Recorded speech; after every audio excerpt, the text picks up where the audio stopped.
Good morning, everyone.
I think Say should be here today, so I'll wait just a little while longer for him before we get started.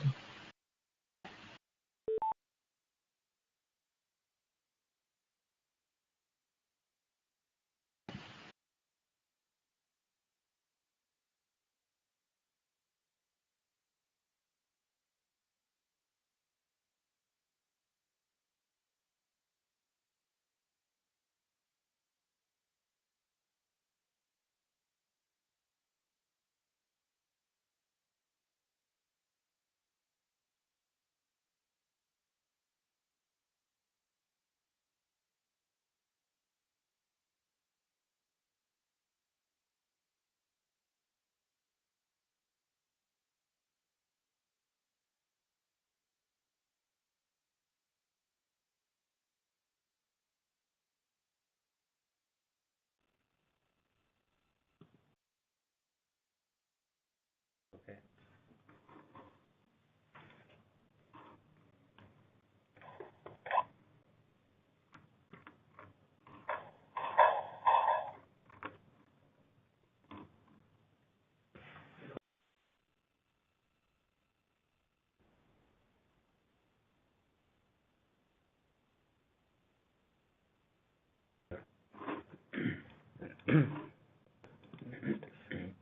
Here.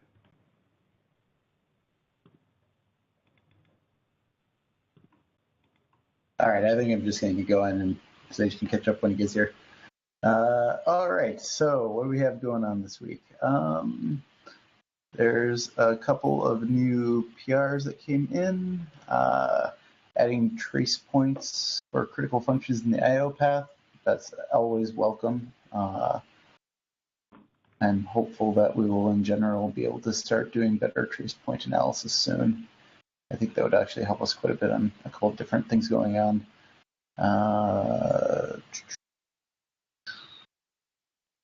Let's see. Improving buffer list to avoid unnecessary copying. I think Kifu was looking at that. There's a new object store performance benchmark from SanDisk here. There were some questions as to why we would want to use that versus something like FIO with the object store backend.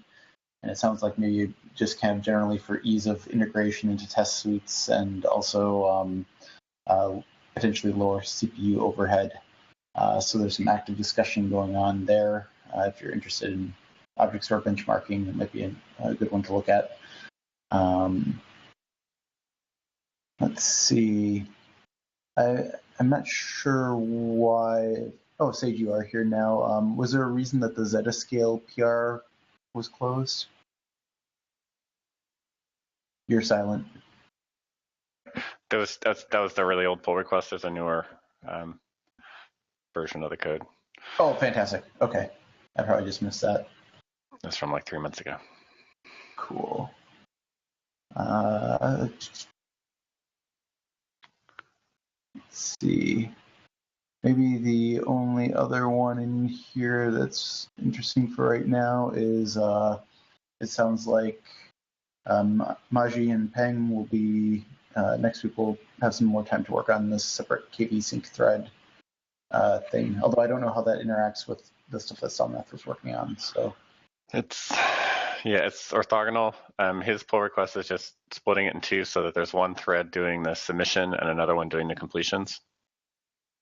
oh, okay. And Somnath is like and doing submission, so we could have n times 2, I guess. But I'm not sure yet if that's going to be a good idea or not. We'll see. Cool. All right. Moving on to discussion topics. There were two that I had today that I just want to quickly mention. We just started looking at RBD with EC overwrite testing, and the results are still coming in, but so far the gist of it seems to be that this is going to be really good for sequential write performance. On both hard drives and on NVMe, it was quite a bit faster for large sequential writes than 3x replication. And this is using like EC 6+2 as just kind of a general mid-range.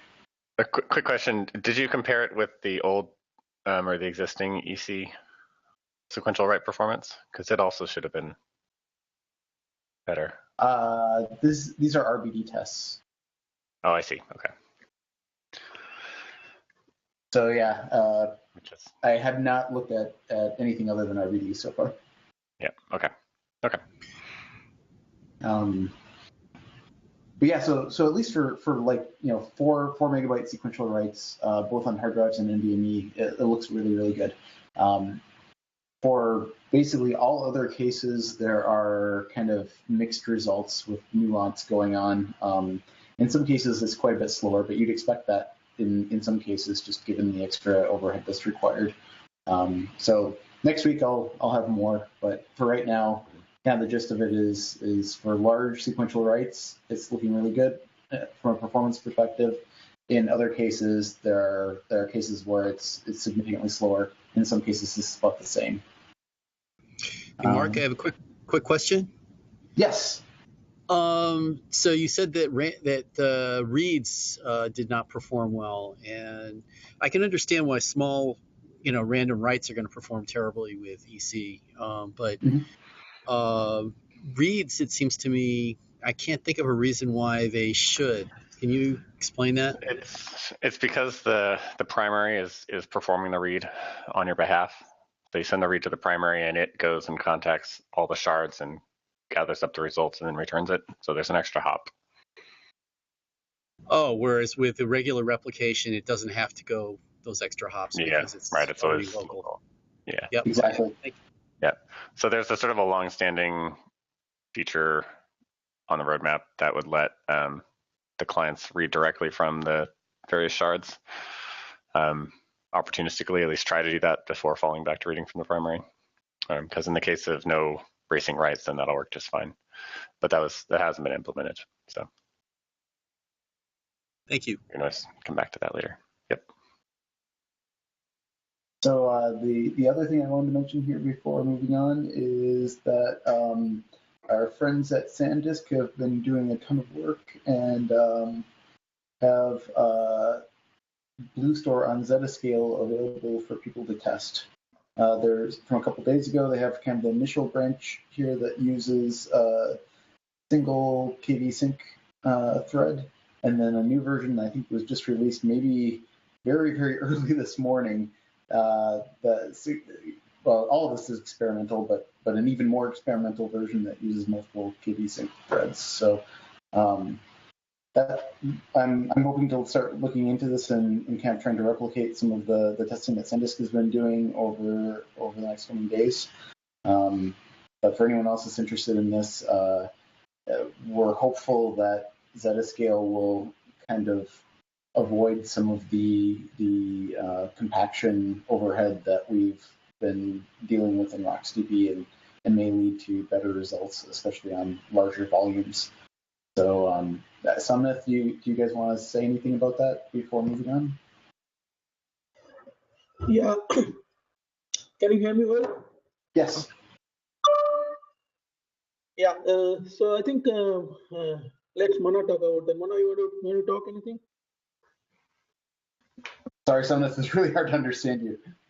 Yeah, Mona is there, so he is actually managing our data scale as well. So, but yeah, so we should be yeah. I'm writing this multi-KBSync thing that actually I mentioned on the mail. So data scale basically needs parallelism for working great. And that's what actually we need from the Blue Store, and I'm seeing promising result with that, the early results. But I still need to do a lot of benchmark, and there are a lot of optimization still needs to be done on the shim layer. So that also we are doing, and I think hopefully in a week or max 2 weeks, right, we should be able to present to the community that that entire difference between data scale integrated Blue Store and the RocksDB. So yeah, and hopefully actually it will do good, and the difference is mostly on the bigger volumes. As we know that if the metadata is less, RocksDB will be doing great. But as we actually put more data on RocksDB, so that will be actually working like degrading because of the compaction and whatnot. So also as that effort, right, I'm trying to find out what is the crossover point. For example, we can say that okay, if for the volumes size, for example, lower than 100 gig, so RocksDB will be probably performing better, but bigger than 100 gig, it will be data scale will be always better, because the more the volumes, bigger the volume size is, so the performance will be lower. So that crossover point I'm trying to find out, so actually it will be helpful for everybody. And also we are working like as part of the complete integration, we need to run eventually RocksDB. Today RocksDB basically sharing space between BlueFS and the data for the Blue Store, data partition for the Blue Store. So that feature is missing on Jetascale. So we are working with Sage on trying to come up with a solution for that. So if we see performance, the performance is the first thing. If we see performance benefit, significant performance benefit all the way, so that's the next thing, like how to integrate for the production deployment by sharing the spaces in between. Cool. So yeah, so that's what also we are working on. So hopefully, probably next week, I'll target for the next week performance meeting. So should be able to provide a detailed benchmarking result. Let's see. Yeah. So last time when we presented, Mark and Sage, the performance data, we saw the various curves, right? So Jetascale with a larger data set performing better than RocksDB. But even in that test, we saw that a lot of I/O bandwidth left on the system, on the flash drives, because the since single thread submitting a bunch of transaction in the shim layer, it is applied one by one. So not having enough parallelism, we are not able to saturate the flash bandwidth. So we think that applying this transaction through multiple thread in parallel, we have seen that with the various other tests with the Jetascale. So we are experimenting this with a multiple thread. If we can push these transactions, so we should be able to saturate and use all the bandwidth left in the system, in the device, and expose that bandwidth to the client. So that's the expectation. And early results prove that, according to Somnath. And we need to do more runs and performance to make sure the result is explainable in all those cases.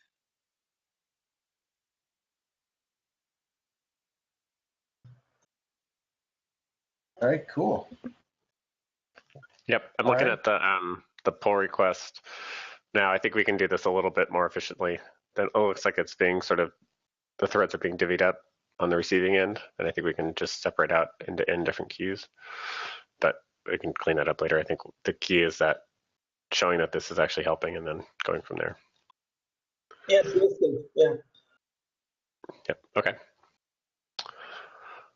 All right. Should we?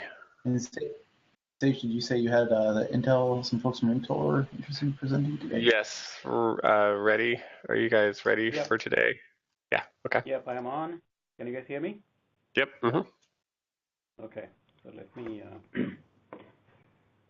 share. Let me know when you guys see this. Full screen. Share desktop. Share screen.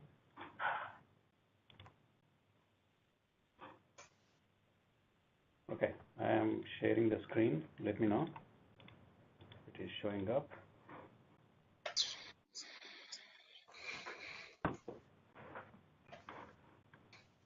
Is it showing up? Yeah. Oh, okay. All right. Okay. So I actually submitted a pull request for 2 sets of LTTNG traces. So one of them is essentially the trace to track when essentially it tags LTTNG event when you enter a function, and then when you exit a function, it tags another event. So you can essentially track function level latency. So that's what I'm actually showing on the screen for those 2 trace points. The second one is, so this essentially gives us the function level the latency. We are also looking at end-to-end latency. So if you follow the flight path of OID from the beginning of the operation submission, whether it is reads or writes, you should be able to track, different places and what the latency is. So that is essentially the focus of the OID tracing. So the OID tracing has 2 sets of LTTNG events. One is a generic, that the OID event that has essentially the name of the object ID and a tag that I normally overload with different things for a given event. So it is an event or it could be something else. And then it has essentially some information about what is a file, where this event is originating from, what is the line number, and so on. I also added one additional thing called OID elapsed. So this essentially gives me, there are certain places where I really cannot tag an event whenever the event is conditional. So if you look at the async messenger, I am only tagging the MSD op and MSD op reply. And I won't be able to know until the message is actually decoded. So in that case, what I do is I essentially take a timestamp right before the message arrives, and when the decode completes, when it is really the MSD op or MSD op reply, then I take the timestamp and dump it into the OID elapsed event. So there are certain events where you may want to just use the OID elapsed, as opposed to just marking an event with certain timestamp in it and a tag. Got it. Okay. Incidentally, So there's already there's a field on the message that's always set when it first comes off the wire called receive stamp that you could probably use for that. I could use, yeah. Okay, that's a great idea. Okay. So those are the 2 LTTNG trace events that I submitted a pull request for. Let me show you, if I were to collect this data, how it will look like. Once you consolidate everything and then, is it showing up? Yeah. Oh, it is showing up. Okay, all right. Okay. So, if you look at those events, once you capture them, I have essentially 3 sets of Python scripts. What they do is it skims through the entire set of events, function trace events, and figures out essentially it builds a stack from the function trace events based on the events that are happening within the thread and when the function is entering, when the function is exiting. So if you look at the profile of the output, what you will normally see is let's say, for example, if you take AIO operate as the function call, and you get a detail of which function, what file, and what line number it is essentially originating from. That function is essentially calling op submit, which is calling a method in the objector op submit with budget, and then it essentially goes through a series of calls in the different stages. And I can actually compute the latency of each one of them. You can selectively turn it off just by essentially disabling that specific function trace. The way you disable that function trace is just a very simple macro, and that macro is something called. So if you really want to trace a function, you just add a macro called function trace that is essentially instantiating an object, tracking the timestamp of that entry point, and then when it actually goes out of scope, it is taking timestamp of the exit timestamp, and that's how you essentially get a trace. So if you don't want to use, if you don't want to track a certain function, you just need to comment it out, and you can write 2-3 lines, shell script to comment out all those things, and then selectively turn it on if you want to. But at the end of the day, once you get the trace, you essentially can build the stack of all the operations, and then you can essentially look at a breakdown of the latency for each one of those operations. The intent of actually submitting the pull request for different function traces is based on the testing that we did. There are certain critical functions we really want to do the tracing, and a couple of layers down we want to look at the breakdown. But once you do that analysis, if you really want to zoom in, because it captures gigabytes worth of data, you really don't want to do this tracing when you want to actually run a test run for a longer period. Once you hone in on a specific set of functions where you see the bottleneck, you want to actually filter out everything else but those few functions where you want to collect the trace, and then you can run it at volume so that you will be able to compute and do this effectively. So you really want to look at this as detailed trace as the starting point, and then start actually trimming it down to the functions that you really want to focus and optimize, and then just collect them at volume. Do you have a sense of what the overhead is? Like if you have a trace on an outer function and you start and then look at what your average microsecond measurement is, and then you add a bunch of traces on inner functions that it calls, have you looked to see what the effect on the outer functions runtime is? No, you mean just the LTTNG trace overhead? Is that the? Yeah, and whatever the overhead of the macro instantiating and whatever. Yeah. Yeah, macro is pretty small. It is just it is essentially instantiating just an dummy object instance. That's pretty much it. So it's like a 3-line tracing. So it's fairly lightweight. I think the place, obviously the LTTNG tracing will add quite a bit of overhead. What I have seen is somewhere around 10 to 20% overhead. The more events you collect, the slower it's going to be. Yeah. Okay. Yeah. Okay. So that's essentially the the list of functions and the breakdown, latency breakdown. You'll get a very minute detail, and the OID is the one that I normally use as a way to figure out how long is it taking. There are 2 specific set of events that I normally focus on when I look at the OID tracing. One is if I want to submit a message from the client, how long is it taking from a client to OSD that is actually picking up that message, and how long is it taking to reply that message. Those 2 are the latency vectors that I normally care for from a network latency perspective. So I use OID event as a way to track that. The second one is when you do the thread switching, there are different places where you do the thread switching. Because of the function level, the latency breakdown is not going to give you the thread switching latency. So I use the OID event as a way to figure out you submitted, let's say, a message into the dispatch queue, and then you are dequeuing that operation. There is a thread switch, and how long is that thread switch is taking? And it's important for us to measure the thread switch latency as well, and you're going to see certain places where things will take some time, and it is very important for us to look at that vector too. Mm-hmm. Yeah, like line 41 here. It's the DQ to op apply. That's a big one, but that's probably because it includes the IO itself. Yeah, so this one is actually coming from OID event. So essentially it is saying how long. So let me go through this stack once. So this is the Rados bench write sequence. So you are submitting write operation through the AIO operate call. That's your entry point.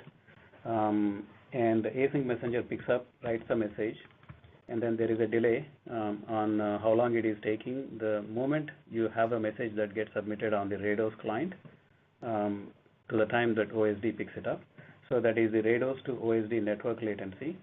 And then how long is it taking to decode that operation? And then how long is it taking to dispatch that operation, which is the dispatch function latency. These two things are a little bit overlap because I'm overlaying the OID events as well as the function events together. But essentially, there is a dispatch function latency, and this is essentially the breakdown of that function latency. And then from dispatch to DQ operation thread switch latency. So this is where the thread switch happens, and the question is how long is it taking? And then how long is the operation for the DQ function or DQ operation? And then once you do the DQ operation, there is a thread switch from DQ operation completion to op applied. Of course, there are a series of things that happen, but through the finisher, it comes into the op applied function. So the question is how long is that taking? The numbers you'll see a little bit bigger because what I realized is there is a default the Blue Store configuration. I think the finisher shard config is not set up, so it is essentially picking up as one finisher thread. So you can ignore that number for the time being.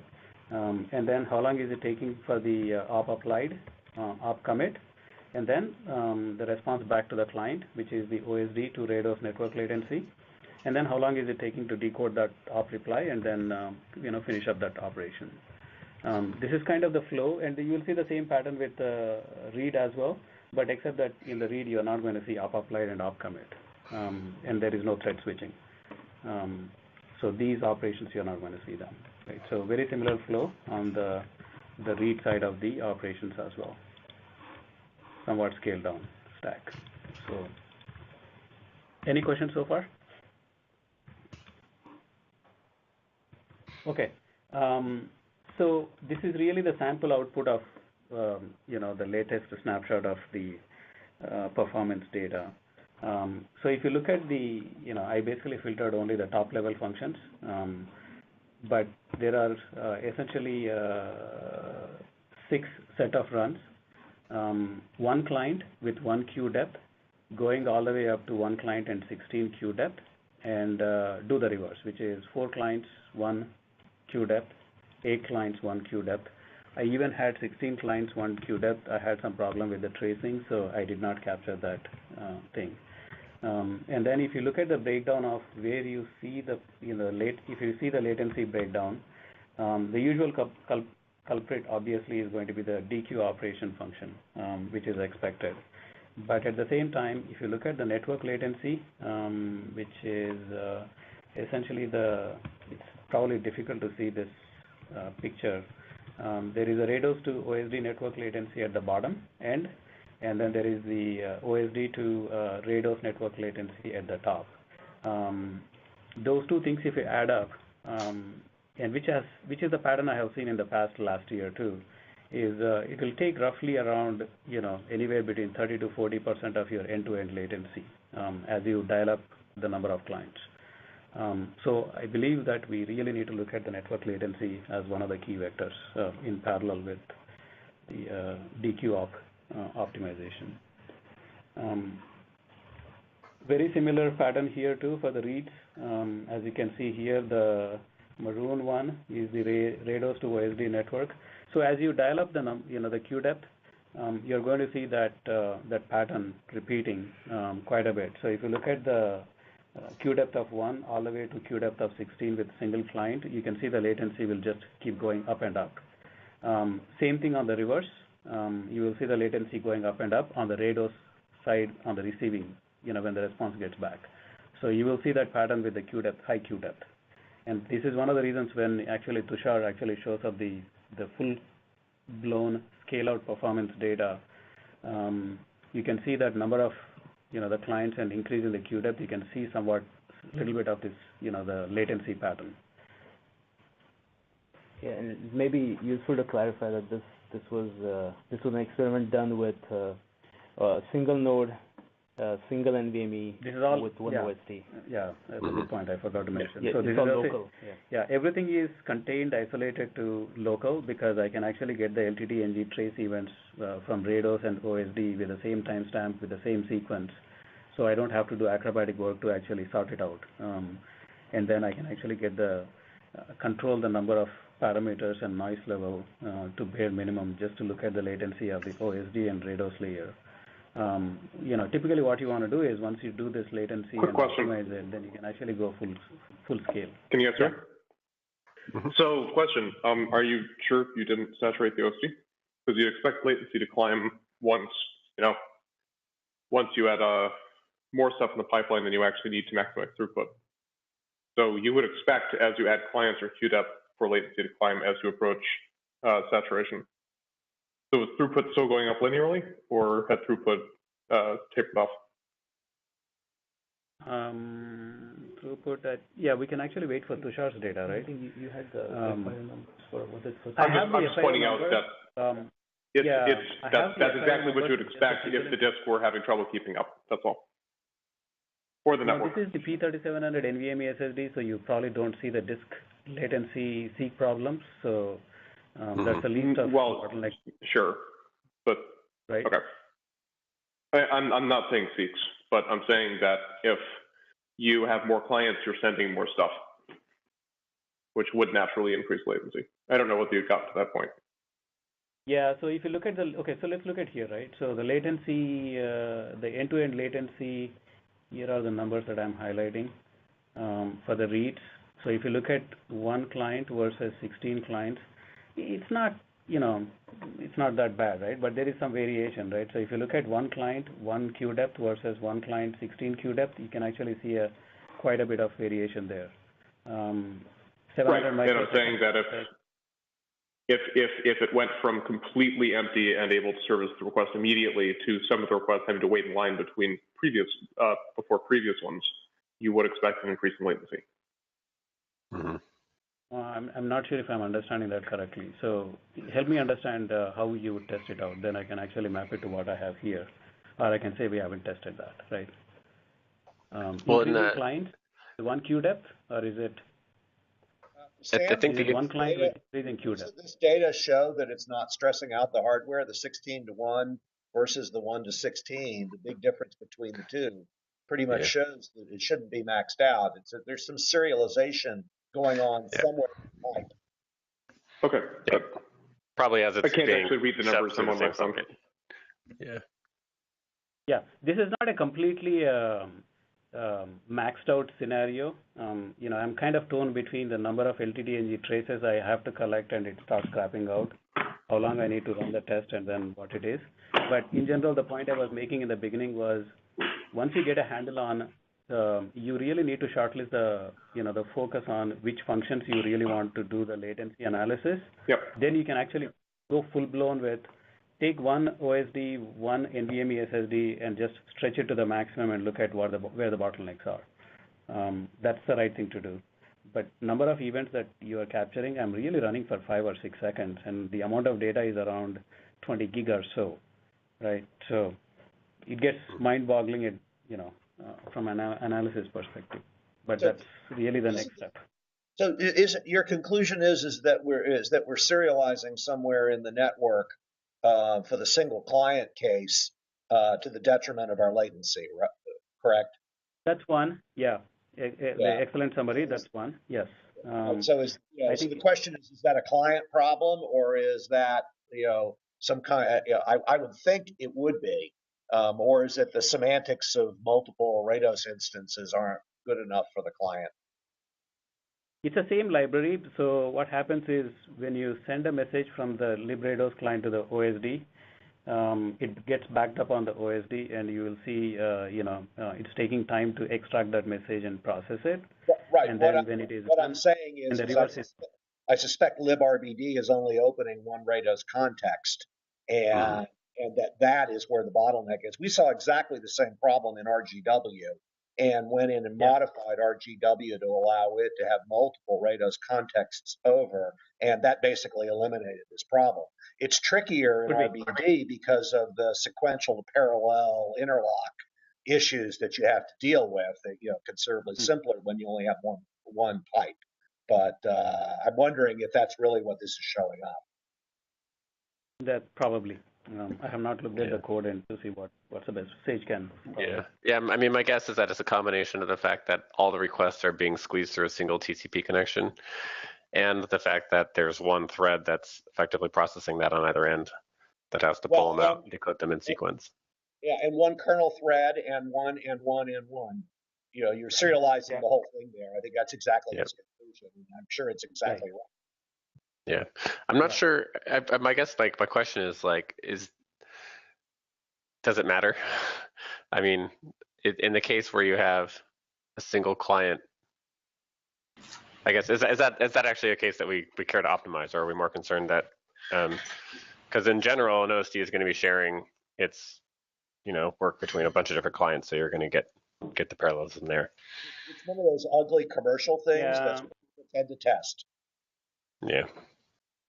Well, I wouldn't say it is completely inaccurate because for certain workloads, you normally see a pattern of queue depth of 8 and 16 from a client side.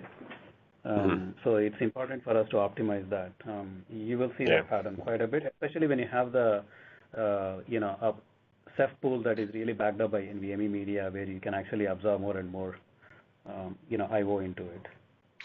I guess I would be curious to see how much this changes with the DBDK backend on the client on the OSD, I guess, in that single client case. That's my next assignment. Yeah. Okay. For the networking, that's basically what I want to look at and see if we can actually see a better performance out of that. So at least we have an option that is actually in the works. So. Yeah. My intent is to show today that it is really use this as a way to characterize the performance, function level breakdown. I mean, you can even use this to figure out how Ceph works, exactly the entire flow. Just looking at the entire trace and say, okay, this is where it is getting called from. You can essentially get a good pulse and ramp up on Ceph very quickly too. You probably may not understand the logic, but at least you can at least understand how the flow works and how to navigate through the sequence by just looking at the stack trace. So one interesting point before I actually wrap it up and give the floor to Tushar is so this is probably a philosophical discussion more than anything else. So if you look at the core, if you exclude everything else, the core I/O into the media, take out the locking and network latency and everything.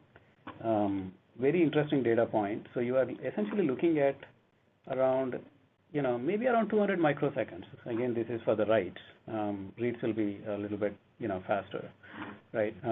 Even if by increasing the queue depth and increasing the number of clients, it is ranging anywhere between, 200 to 150. It keeps changing. But look at that as 300 microseconds for the time being. And if you look at the end-to-end latency, you are essentially looking at probably the core I/O is taking around 20% of end-to-end latency. The rest of that is pretty much, the whole context management, network latency, and threading management. To me, that is really, really high. If you really want to look at for the NVMe SSDs and optimize it, that's where we need to be focusing on from an optimization perspective. If the core I/O is taking longer, then it's a different problem. And that's probably the case with the hard disk drives, but the problem switches completely with the SSD drives.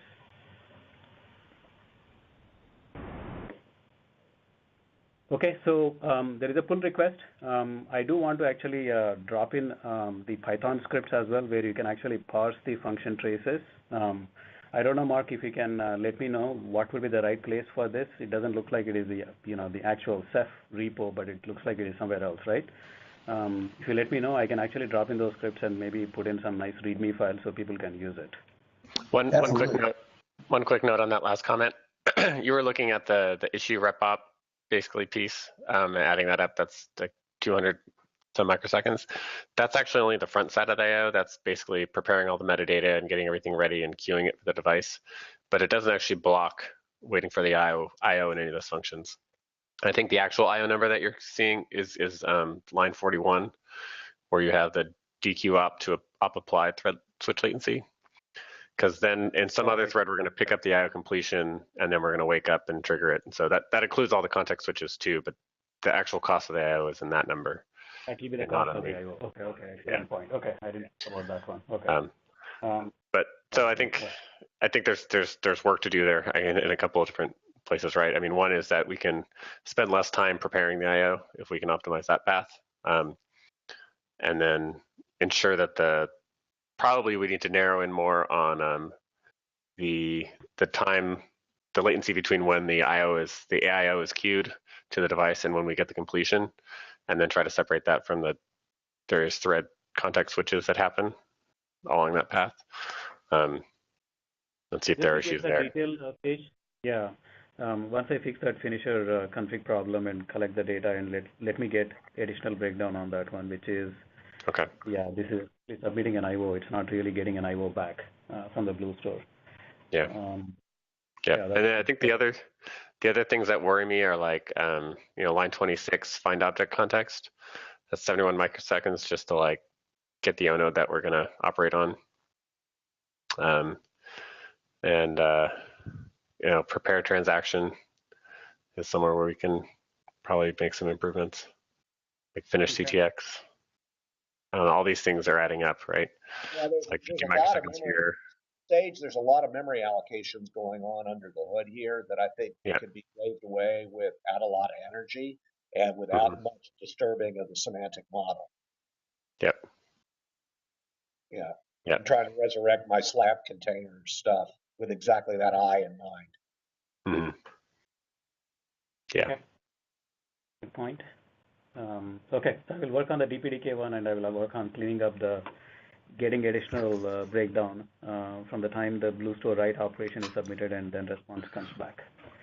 Do you have any other thoughts here, Sam, as far as where the best places to focus our energy are? I mean, you're kind of thinking that we're going to rewrite all this anyway, right? Yeah. Yeah, pretty much. I think my real question is whether we should do that sooner rather than later, and not. It's just a matter of finding resources, right? Yeah. Yeah, we should do it as soon as we feasibly can. Probably the first priority after Luminous. There we go. Yeah. Sorry, maybe I missed what's the CPU module? Oh, the CPU model? Yes. Is that the question? This is V3 Haswell 2699, the high end. Okay, that's too high. Yeah, of course. This is a lab environment. I have all the CPUs that I can use at my disposal, so I basically put in whatever is the top end. But yes, it is too high. 2699 V3 2.3 charge. Okay. But again, keep in mind, I'm really looking at this as just a unit level breakdown and optimization focus. I can't really boil the ocean with scale out and all that stuff. I have to make some gradual, progress. Right? So. And do you build the source from to build the binary to test this? Yeah. Yes. Okay. Yes. What's the difference with the build flags? Do you enable any optimization flags? Optimization plans? Yes, I don't know. Yeah. Yeah, so we kind of briefly talked about that during the call today, right? So one is on the networking side, would really like to experiment some of the Hayomi upstream patch on the DPDK to see if we can actually bring down the network latency. And then I think there is we need to look at the Blue Store latency from the time the op is submitted and the time it completes, which I don't have it here, to really look at the IO latency, which is another optimization point. And then I think the third one is, I think this is what Sage and Sam talking about, going after each one of these, find object context, and there are few operations in the critical DQ operation flow we could potentially optimize. I think Kamai's question was about optimization, compiler optimization flags. Compiler optimization flags, no, I'm basically using the stock, the Ceph I'm not doing anything acrobatic there. You're not using the Intel compiler? No, I'm not using anything of it. This is a standard Ceph build, standard Ceph compile, nothing there that I'm optimizing. Okay. What's the cluster when you try to benchmark? This is the Rados bench, and I have the FIO, both of them. FIO with librd and Rados bench. Those are the two. What's the cluster? What's the cluster size? No, the cluster size is essentially the one OSD librados clients running on the same host machine, just to keep it at a micro level. There is absolutely no replication, nothing, just one OSD. You are going to see more and more latency breakdown once you start expanding the scope to, let's say, two OSDs in two different nodes between a client running on a different host compared to the OSD. That is essentially more broader, testing, and you're going to see some more latencies along those lines. But here you are looking at essentially the client and one OSD that is backed up by one NVMe SSD with the BlueStore config, with some optimized Ceph config settings, is the performance data that you're seeing. Essentially, this was just to get all the hardware out of the way, right? I mean, fast CPUs, fast NVMe, no network interference. Everything is to get all of that garbage away so you can really know what this does. Yeah, zero wasting CPU. Exactly. Yeah. Otherwise, you're going to see a lot more other problems, and you'll get lost in the system. So yeah. Okay. So we're going to run out of time. I do want to give some time to Tushar to. Yeah, sure. So basically, in the past we have shared, basically to Hauma's question on, basically, cluster size. We actually do have results on a larger cluster. In the past, we've been sharing data with for multiple OSDs on per NVMe on an all NVMe node, right? And in our Sage and Sam, like we had discussed, we do want to go away from that model, right? Which is a sort of a band-aid. So we actually ran some data literally last night on the latest Ceph master as of yesterday on the 5-node cluster. So let me see if I can actually put up the picture here. So it's basically a 5-node cluster with 6 NVMe SSDs each. And these are the P3700 class SSDs with 1 OSD per NVMe. The data, WAL, and DB partitions are separate on each NVMe. And we have 7 clients with 10 RBD volumes each. And basically, so basically with this test set up, for reads, let me see if I can actually make this a little bit larger. So the chart is basically a latency IOPS chart with the markers being the queue depths, and these are the queue depths as seen by FIO RBD from the client side. I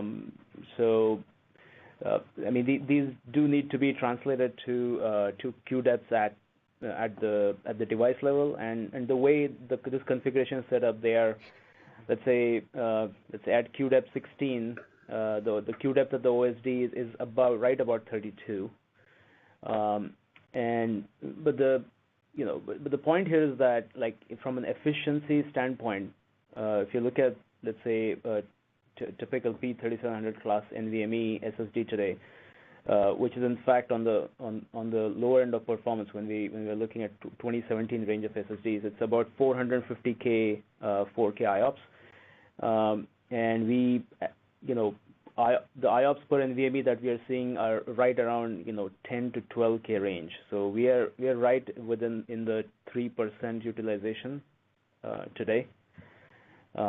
From a read standpoint, and I mean, we basically just wanted to give you guys this snapshot of where we are today. And as you can see, after 16, queue depth of 16, and in fact, Reddy actually did some analysis. Do you want to tell them about the 5 and 10 client experiment that you did? Yeah, I tested different. Yeah, go ahead. I was just going to say, I assume here that the CPU is saturated.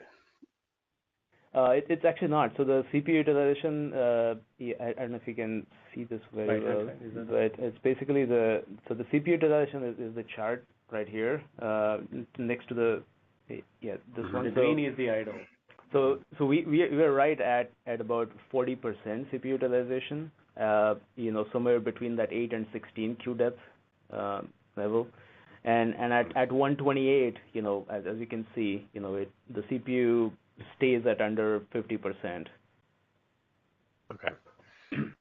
Yeah, and from an NVMe utilization point of view, these IOPS numbers per OSD or IOPS numbers per OSD or per NVMe here, right? They do correspond to the backend read utilization that we see. So we were able to actually correlate the numbers very well, and so this is the read case, right? If you look at the write performance,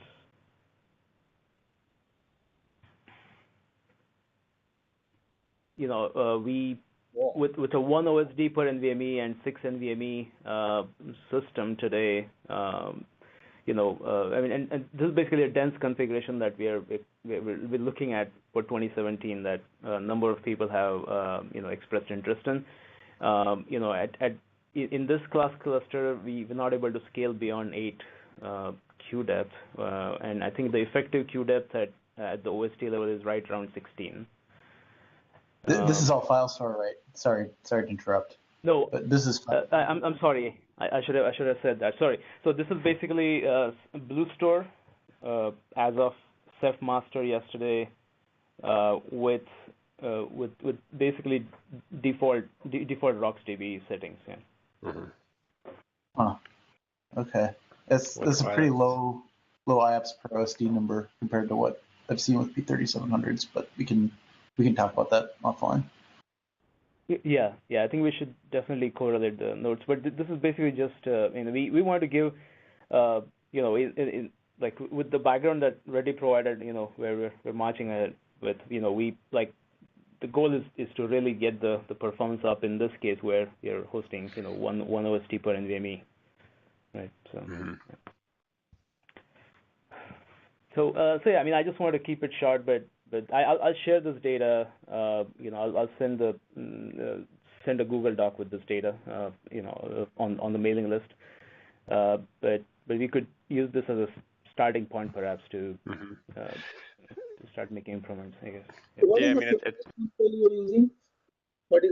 Is there any option or the default one you are using? NVMe option? The safeguard console option. We can't hear you. Is that Somnath? Yeah. You need a new mic somehow. Yeah. We can barely. What is the safeguard console option you're using? Is the default one coming with the Ceph, or have you tweaked the shard threads and all those things? Yeah, it is. So Somnath, it's I think we have tried a few configs, but what we're showing is basically the defaults right now. But we have tried I think Mark's latest config, which I think performed similarly, and yeah. So but yeah, the data that you're seeing right now, Somnath, is actually with the RocksDB default settings right now. Yeah. Are there specific RocksDB settings? Booster default is different than RocksDB default. You guys aren't changing the RocksDB settings in your Ceph.conf file. You're just using the defaults, right? Correct. Yeah. And, okay. And in fact, actually, we ran into some issues where we ran into some OSD crashes after when we changed the settings. So that exploration is still pending, because we actually started looking at various options that are being shown here, right? But actually we've run into some.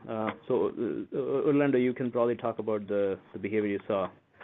Yeah. So we haven't really been able to complete a full set of test data with other settings. Some of the OSDs are going in and out, and just having some stability issues with the latest master branch. Yeah. So we'll Okay.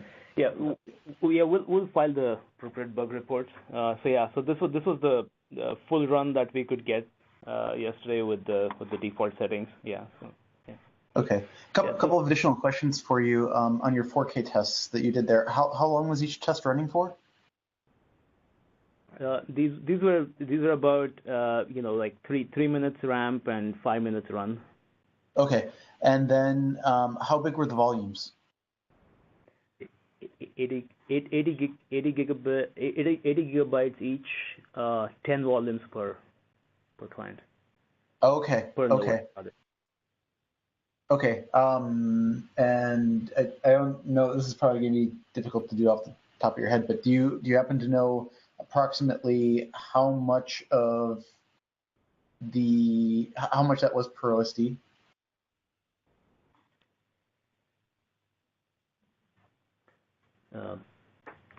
So one second.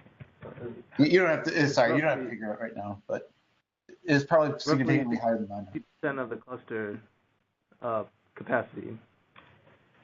Okay. It will be like about 130 gigabytes. Yeah, it's about 130 to 150 gigabytes per OSD. Okay. Okay. And how what was I going to ask you? All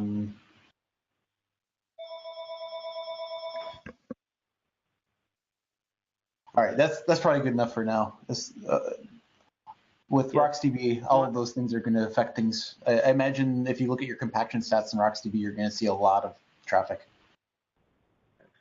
Yeah, we did see that, and actually, we were playing with the write buffer size and the other number of buffers, etc. But yeah, we'll try to get those tests completed and report back maybe on one of these calls, maybe next week or so. Yeah. Sure. I imagine that you guys are going to also see a really big benefit in these tests from Zetascale, but Somnath and Alan can probably speak to that more, but that's kind of maybe the next direction for testing that we're going to take here. Yeah, some observation. Can you hear me well now? Sort of. A little bit better. Buy a new microphone. I'll pay for it.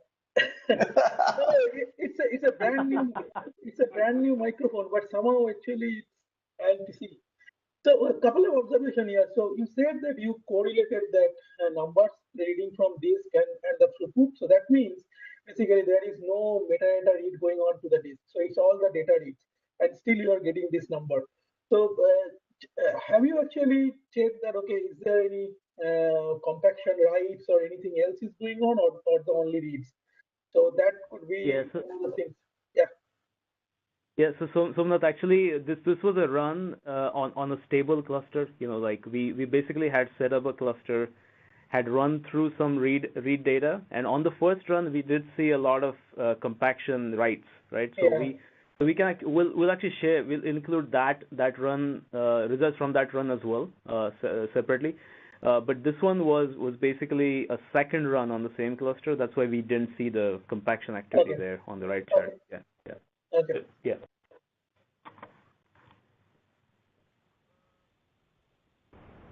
Okay. All right. Done. Yeah, we're out of time here, so it's probably a good time to wrap up.